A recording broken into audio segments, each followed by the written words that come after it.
they actually are divorced. 60%. And some of them are not regular attenders.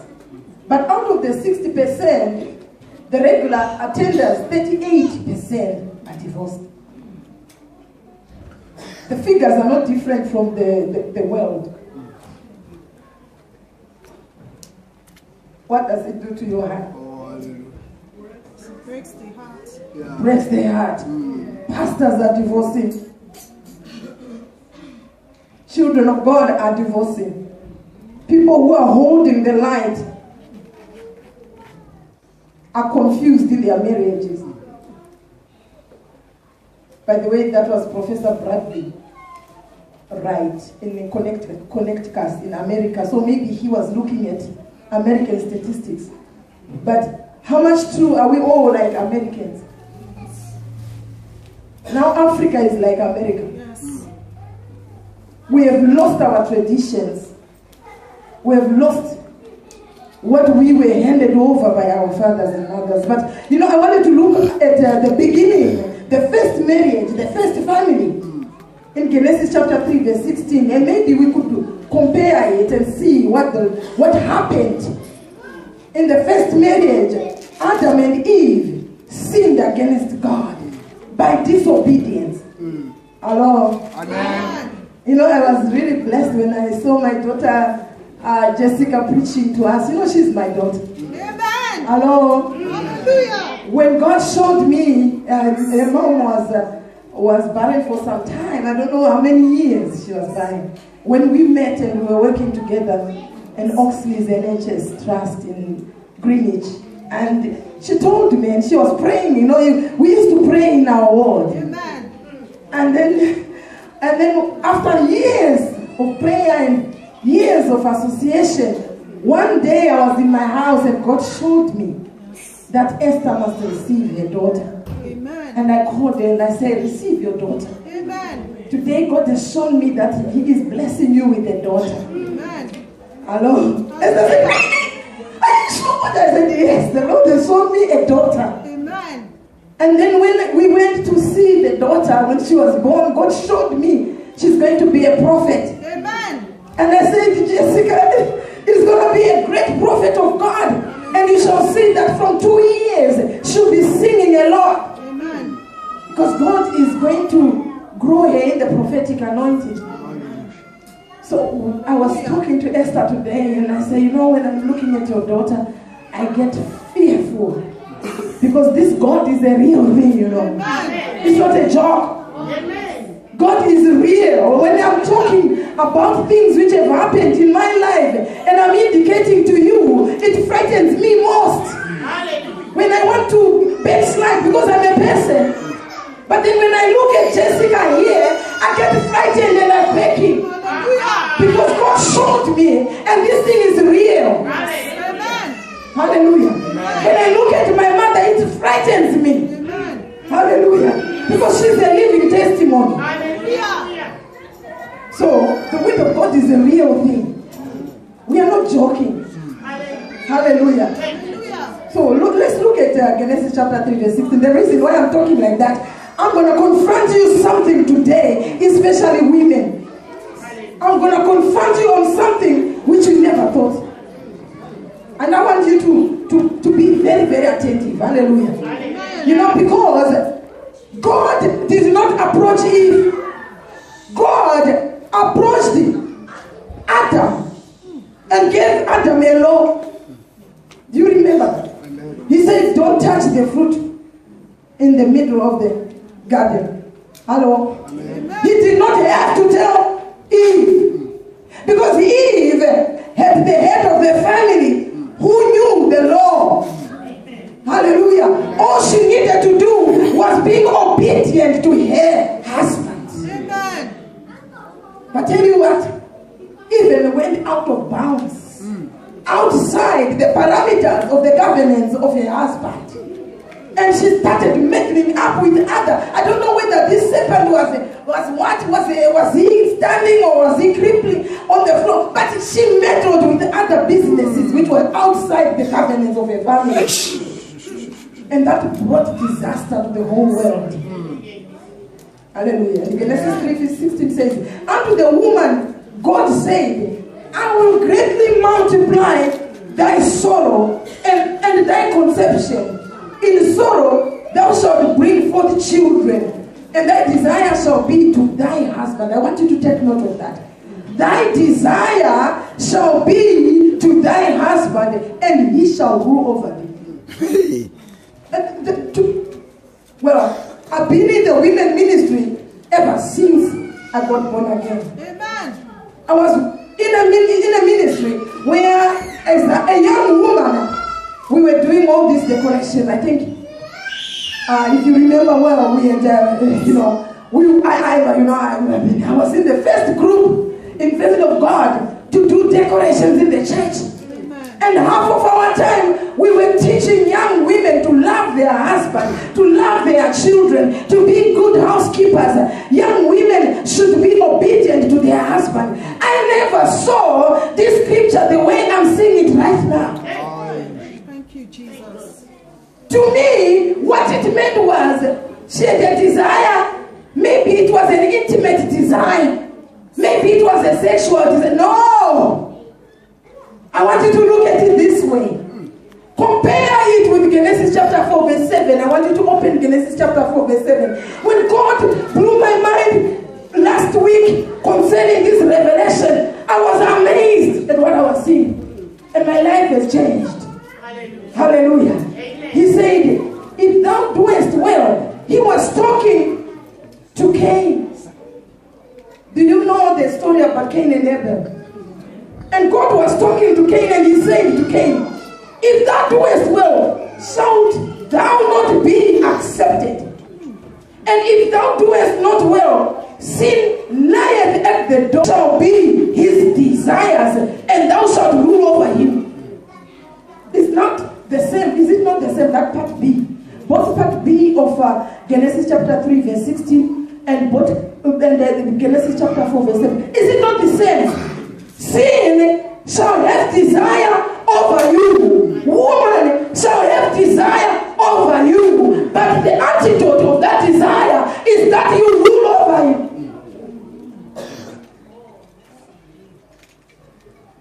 What does that mean?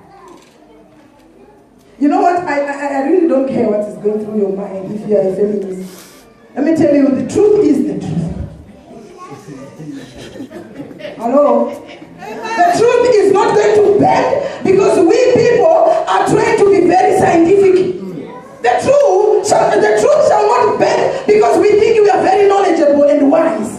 That's why there is 60% of divorces in the nations.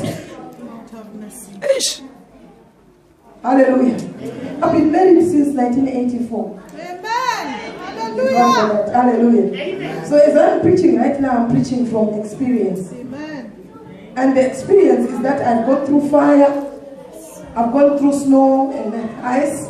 Hello? Amen. But above all, I've seen the grace of God. Amen. Through the experiences we have gone through, God wants us to raise up other people. Hallelujah. He wants us to develop ministries to show the light. Hallelujah. Hallelujah. But here we are talking about the covenants of walking with God. Amen. Hallelujah. Amen. And the Lord said, woman shall have desire.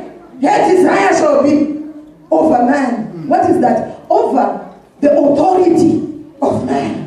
Let me go back to the traditions of Africa. Maybe in this country, I'm not sure whether they go to the Ngangas, the traditional healers, or I don't know what they call them.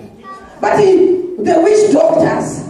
But in our African continent, you will see a woman who tries to go to a witch doctor so that they can take the tails of the lizard and concoct them so that the husband can be under them.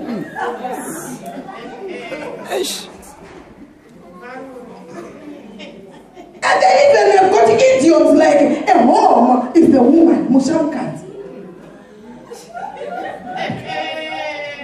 I'm coming from a clan which has beard on my chin because they believe that we rule over men. Oh, you hear what I'm talking about? One woman in my clan experienced or experimented ruling over them. the husband and spoiled the whole name of my clan. Hallelujah. Let me tell you one thing. God redeemed me. Amen. From the powers of the enemy. Hallelujah. From the desire of wanting the authority of my husband. Amen. The husband should be the head of my family. The husband should be the lawgiver. Hallelujah. The husband was given laws by God, and you should hand over the law to me so that I can administer the law of our family to the children. Because we talk about the mother's language. The children, they hear the language of the mother. What are we teaching our children if we don't have the rule of the father? If we don't have the language of the father, what are you handing over to the man in your family?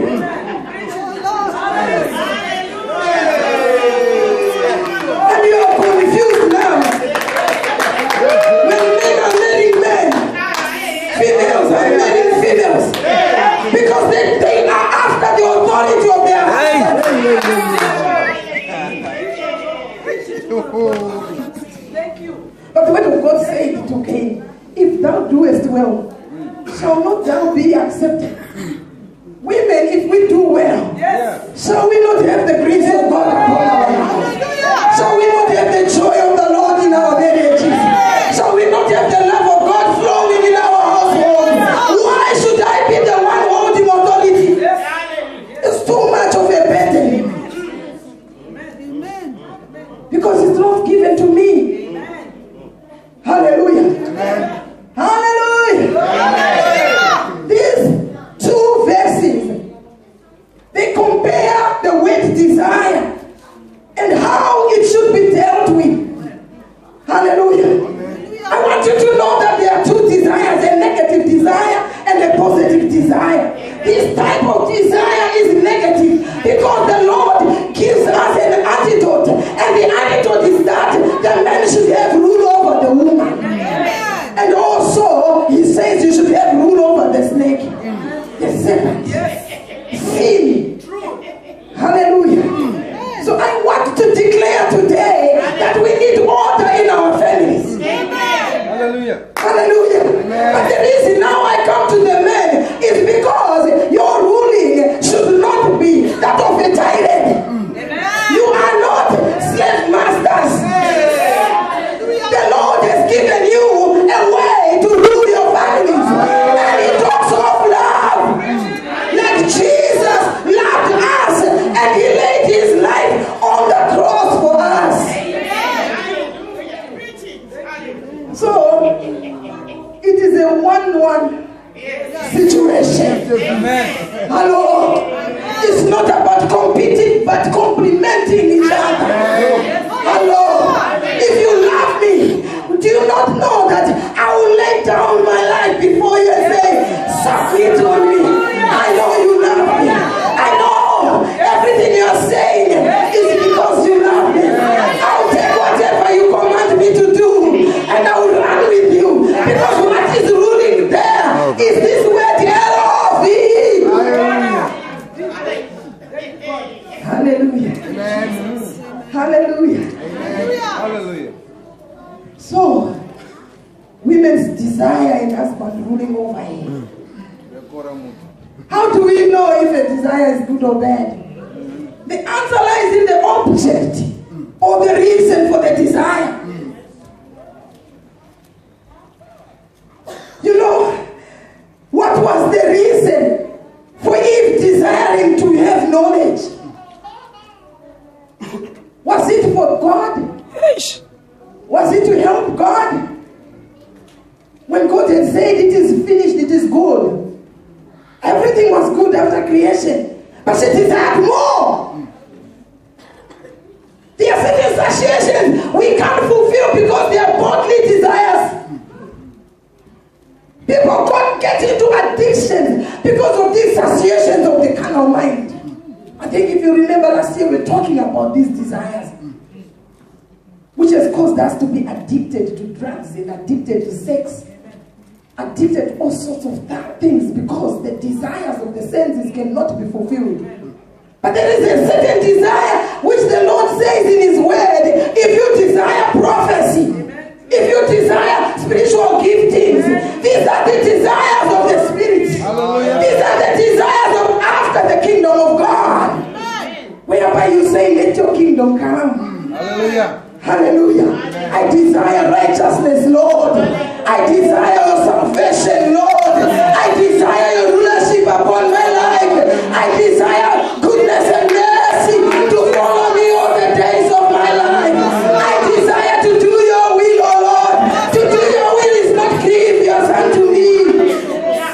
They are good desires. Hallelujah. If desire is self-centered, then it is bad. Because the essence of sin is in the determination to have one's own way. Hallelujah. It is an act of idolatry that one has put self in the place of God. We were looking, the other one was talking about how religion, it was my daughter, she was talking about how religion came about through idolatry. Hallelujah. Amen. Hallelujah. Hallelujah. Today we're going to open our eyes and see reality as it is. Hallelujah. I'm tired of having competition with my husband. Amen. I'm not going to dwell there. That's what should be your desire. Hallelujah. Why do you have your money and he has his own money? Why do you desire your parents to be satisfied more than his parents? Why should they have been a mine and yours when we are one flesh? Hallelujah. Hallelujah. The reason why I'm going there is because when we put this in line with what God had created from the first place, we're going to have order in the world. Yes, Lord. The ways of the world are because the marriage is broken. Yes. All these wars and turmoils in the world is because women want to be above men. And when men are hating their wives, you know, men would rather love a secretary than a wife who has got a degree. He would rather go after the house girl than a wife who uses perfume. Because sin is after that love. So it magnifies the enjoyment of stealing. Hallelujah. I don't have to go to Ephesians 5 verse 22, do I? It talks about wives, submit yourselves unto your own husband as unto the Lord. We were talking about worship. We were talking about worship. Even submission becomes a worship unto the Lord. Yes, thank you. Hello? When you do it, you are like holy, isn't it? Because Sarah was being named these holy people because she submitted and called her husband Lord. And now it is written she was a holy woman. Do you want to walk with God? Then you better call your husband Lord. Yes, my Lord. I'm not talking that he is your God. I'm talking a certain reference in your relationship. Hello. Hello. God is good. Submit yourselves unto your husband as unto the Lord. For the husband is the head of the wife, even as Christ is the head of the church. Now, if you think of feminism, those who are saying that we are equal, it's like the church is saying I'm equal to Jesus Christ. I'm equal to Jesus. That's what we are saying. No, we are not. Yes. There are certain protocols we cannot change because of our desires of a name. Hello? That's why my daughter was saying, don't ever think you know God. Yes. You don't know God. And we don't know why God has put men above us. We don't even know why men has to love this unlovable thing. But that's the order of God. And the moment we try to follow his order, walk with him, it's going to be all sweet honey. As long as we are fighting the order of God, we're going to continue divorcing. And other people are killing each other in the houses. I'm talking of murdering each other. Proper murder. Because you are trying to be against God. Hallelujah. Hallelujah.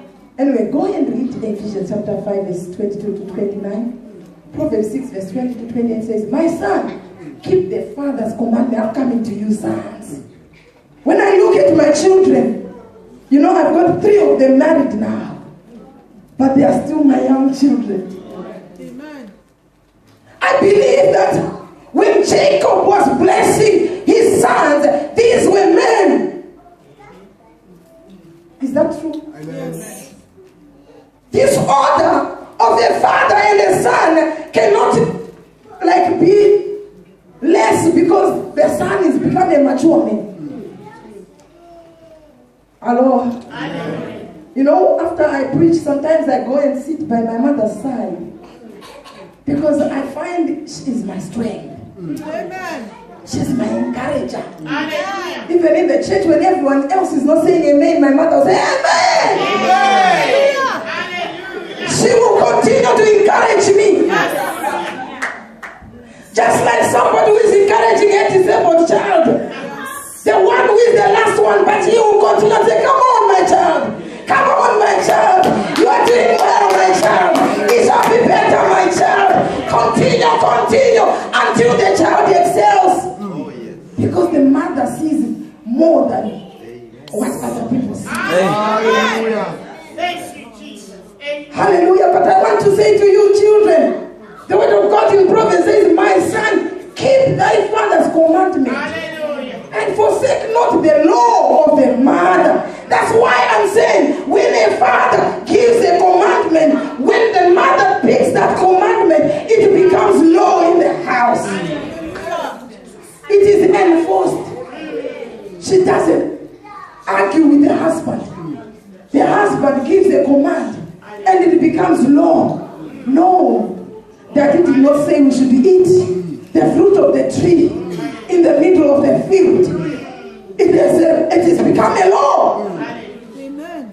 Hallelujah. Otherwise, you find that we are fighting because the children know that we do not agree. And so they become in the middle. I want to go to daddy. And when daddy says, I want to go to my mother. Because they know we are not united. Lord have mercy. So we are bringing up vagabonds and bastards. People who do not fear God. Because the word of God says, respect your parents. And you shall have the blessings of this world. How can you talk of blessing when the child is a vagabond?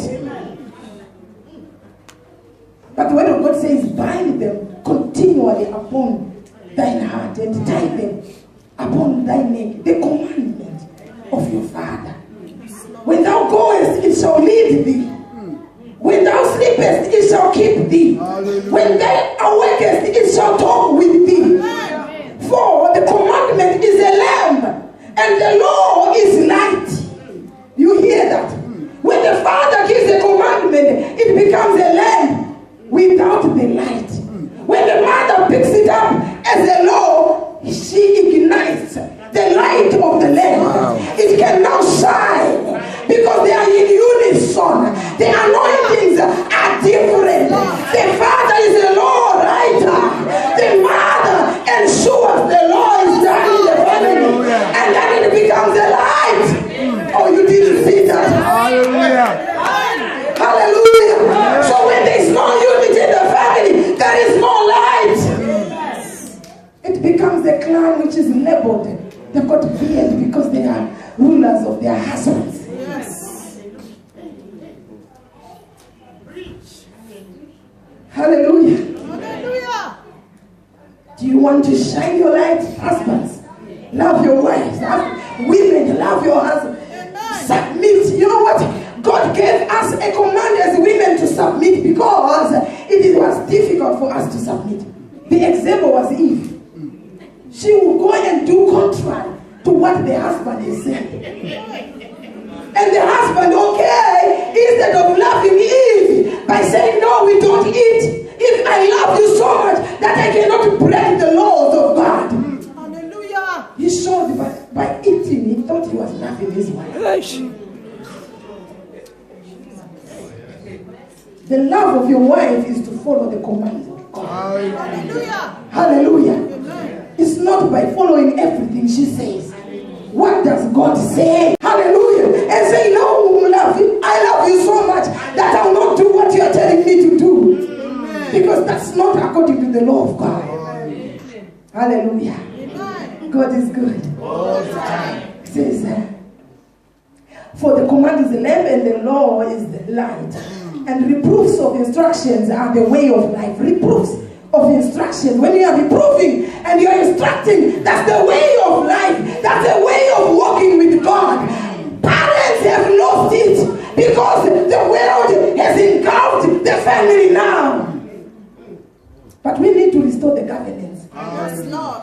We still need to talk to our children. Yes, Lord. Not to leave the children to be taught by the schools. They are teaching them sex from the age of 10 years. Whilst us, we cannot teach our children the standard of God. Amen. But that's the way of life. Hallelujah. Reproofs of instruction. Hallelujah. To keep thee from evil woman, from the flattery of the tongue of a strange woman. Lust not after the beauty in thine heart. You see, my son, listen to what the word of God is saying. Don't tell me I'm weak, I can't control myself. Maybe you were not sheltered by the laws of the Father. And now your trousers are loose. Nakedness is known in your courts. Because you are not covered by the instruction of your Father. I am now today igniting you families to say there should be the law of the house. There should be the law written by the Father. Amen. Hello? In this house we do not do that. In this house you come back at 9 o'clock. In this house you don't sleep around with men. In this house we pray every day. Hallelujah. Amen. Hallelujah. Amen. Okay, until we change our attitude from taking God on Sunday as a Sunday garment and put on Sunday to match the other people. We are wearing God as a Sunday suit. And after Sunday, you unwear it. A God, I don't know whether I'll say him or it. Because that's not the God I know. God is omnipresent. But this God we are talking about is another God. The God where you are in and out of him is not the true God. Because if he is inside you, I should see the change. Hallelujah. I should see the change. The world should see a standard in our marriage. The world should see a family standard. How come the world we're following the church as the standard? What happened to our universities? What happened in this nation? All these universities were built on a church. All the universities in Africa were started by missions. All these secondary. What happened to the church? We compromised. We wanted to match with the world, to conform with the world. But now it's time we should go back and start to draw up on the drawing boards what should be the standard of a family, which answers to the call of God. There is a mastering we have to do, and because God said you are going to be like this, and you are going to. That did not mean that that's the end result. He sent Jesus Christ to die for us, to redeem us from this curse. If you as a woman you still want to rule over your husband, you know that you are still under case. And if you husband can't love your wife, know that there is nothing, there's 0, 0, there's no Jesus inside you. I was teaching at the university and I said to the students, I can't teach you compassion. It should start from inside you. And it is easy for me if I have Jesus Christ, because I am compassionate right now. Not that I am compassionate, I am compassionate because Jesus is in me. Amen. We become like him. We walk like him. It's not difficult for us to submit because Jesus will show us how to submit. How as God did he submit to his own cause? People spat at him. They told him stuff. They labeled him a liar. But he submitted till death. Hello? Amen. Yes, men call us them, my husband is a fool. Because then you are prophesying. And your words are they are enslaving you. They are a snare. Now you have created a fool in your clan. And this fool is going to hand over who he is to his son. And becomes also a fool in the whole clan of his son. But when you start to prophesy, my husband is the king of this family. He is laughing. He is like this. He is like that. Do you know we are prophesying? Hallelujah. All these words are going to be a reality. Hallelujah. I remember my mom always says to me, one day, I've got it. One day, she had no man. She was at a mission school. And they were giving an offering, and she says, God, I'm putting myself in that basket. She was a small girl. Hallelujah. Alone. She put herself in the basket. She went to, by just the desire. I don't think she could fit in the basket. But she went to the priest and she said, what is this I'm feeling that I should put myself in the basket? And the missionary said to her, your heart is that of a missionary. Now we are sending you to a remote area. She was in a Mutare. She was sent to Mutoko as a young girl to start up schools and hospitals and churches. Amen.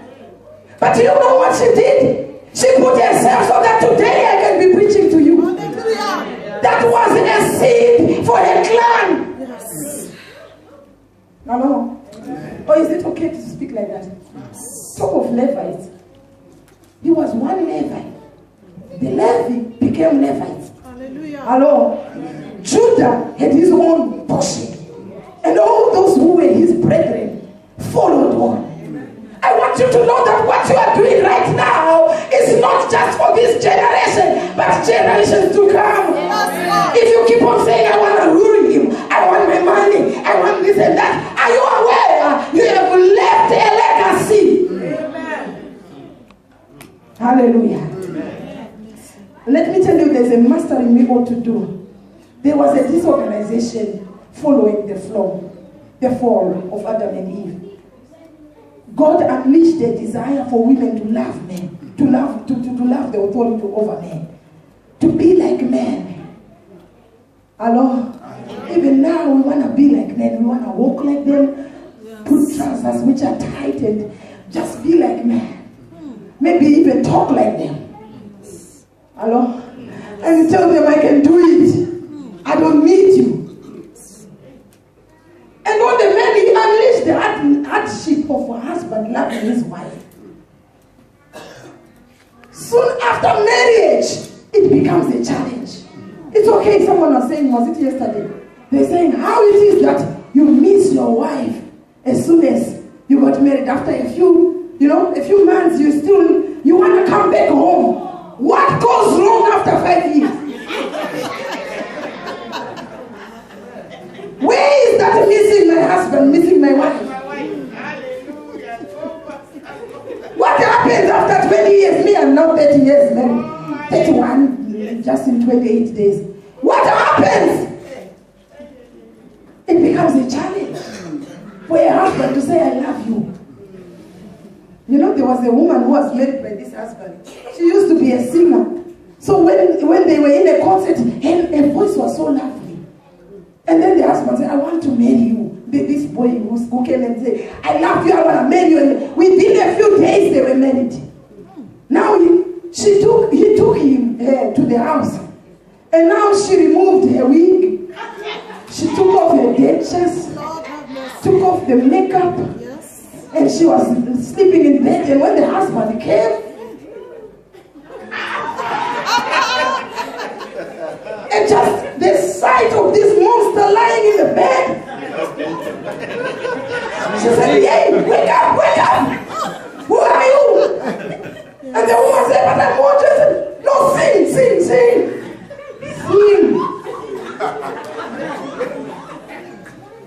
The beauty is gone. Yes. Hello? It becomes very challenging to love her following a marriage. Hallelujah. Colossians 3 gives us an overview of how the marriage should be like the whole family. I want us to go and read and study it. You will find that in verse 8 it says, wives, submit yourself unto your own husbands. Some wives are submitting to other people's husbands. They would rather submit to their bosses and other men than their own husbands. They would rather submit to the pastor than their own husband. The husband has got to go through the pastor. Hey, she hears you more than me. Please. But here the word of God says, submit to your own husband. Not to other men's husbands, other women's husbands.